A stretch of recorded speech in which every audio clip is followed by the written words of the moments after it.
Ma'am, tanong ko lang, magiging masaya ba ang babae kapag masyadong malaki ang dala ko? Nako dong, grabe naman yung tanong mo. Oh, bakit? Masyado bang ano yan? Alam mo dong, kung gusto mo talagang malaman ha, kung magiging masaya ba sila? Magiging ano ba, yung excitement ba kapag nakikita nila yung ano mo?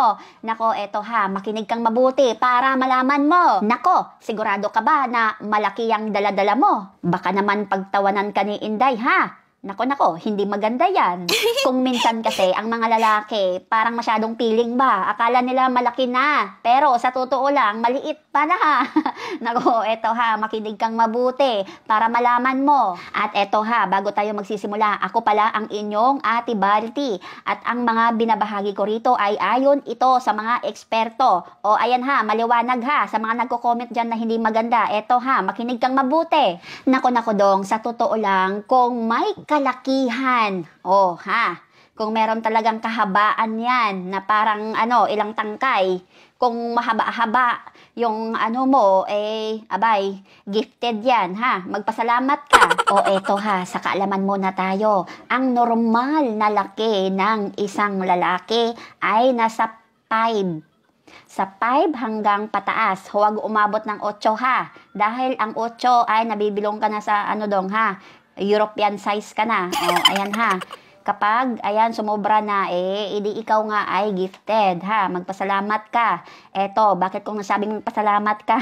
Eto ha, makinig kang mabuti. Ayon sa pag-aaral, ang pinakamaganda na laki at sukat, yung yung tangkad ba, ay nasa 8. Ayan, kapag nasa 8 pala, ang isang babae ay nakakamit talaga ang tunay na happiness. Ganun.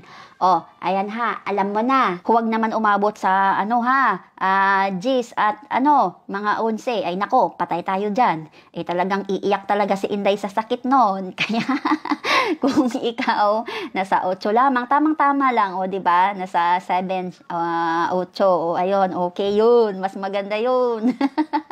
Talagang maano talaga yung happiness ng isang babae. May ibibigay mo talaga yung niya ba, yung ng tunay niyang kaligayahan, yung happiness niya.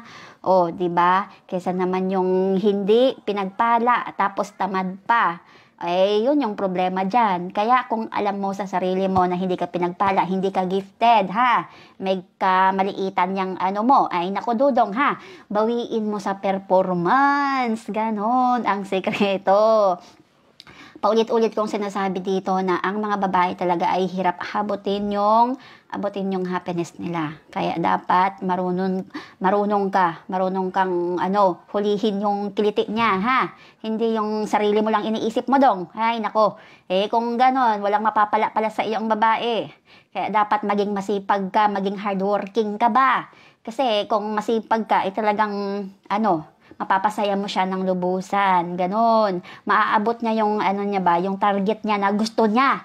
Oh, alam mo yung ibig kong sabihin, ha? Kaya, ayun lamang. At syempre, kung alam mo sa sarili mo na susobra pa pala yan sa 8, nasa 11 pala yan, nasa 10 pala yan. Oh, ay nako, dahan-dahan lang dong, ha? Kasi, baka yung partner mong babae, maliit pala yung maliit pala. Yung cute ba? O ganon. Siyempre, alam nyo na kapag cute, maliit lang. O diba? So, dahan-dahan, ha?